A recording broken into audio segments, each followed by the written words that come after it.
Welcome back to another edition of Who You Got. I'm Jake Malasek, joined here with Amelia Delphos and Stephen Mallozzi. This Saturday, the Who's travel to Kentucky to take on the Louisville Cardinals, who sit at the top of the ACC standings. The Who's, right on their heels, look to regain their place as an ACC powerhouse in a tightly contested top 5 conference matchup. Amelia, let's hear your thoughts on the game first.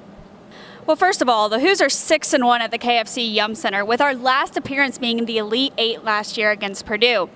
One concerning statistic going in is that UVA is still allowing more points from beyond the arc than they can make. And facing a team shooting 40% from the three-point line will prove a challenge for the Who's that they really haven't faced yet. As long as the Who's rely on Will Tensai beyond the arc and Diakite in the paint, the Who's will have a fair fight against the Cardinals. One concern fans are having is our hefty turnover margin.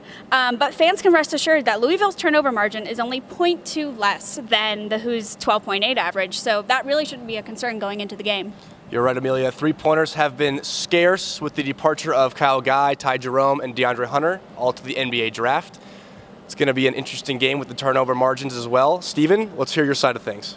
The first and most important point to mention is Louisville is hot. And I don't just mean hot, I mean red hot. In their past 9 games, they've won all 9. And that's thanks in part to Jordan Norwa, who is averaging 19.3 points per game, 7.5 rebounds, and is shooting 42.5% from 3. Norwa is an elite bucket getter. The guy is second in the ACC in scoring. And the issue is, it's not as simple as just covering Norwa up and calling it a day. Louisville has guys on their bench who can consistently get big buckets, so you got to play a hard and fast defense for 40 minutes, and I'm not sure that UVA can do that. With that being said, UVA does have one of the best defenses in D1 basketball, and for them, defense has been the name of the game. They've only been allowing a D1 best 50.7 points per game. It's hard to talk about Virginia basketball without bringing the word defense into the conversation. Of course, there are matchup issues. However, both teams have multiple players averaging 10 points or more. Depth will be an issue. Amelia, let's turn to you first. What's your pick? Who you got?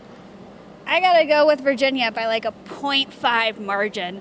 Given our track record in the Yum Center, the weight of the game, and how it can determine the ACC standings, and the fact that we just upset FSU's, which was Louisville's last loss.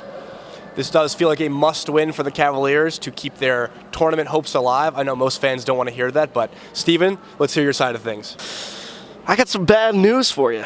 I'm going to take Louisville here. We are 3-3 on the road. We're not really as spectacular defensively on the road as we are at home, and I just think Louisville is too powerful for UVA's defense to handle, and I don't think we got the firepower on offense to make up for it.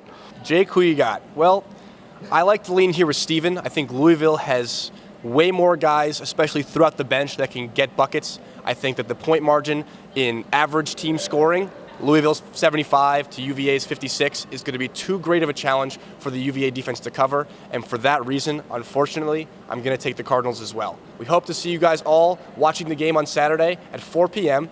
as the Who's travel to Kentucky to take on the Cardinals. This has been Who You Got. Thanks for watching.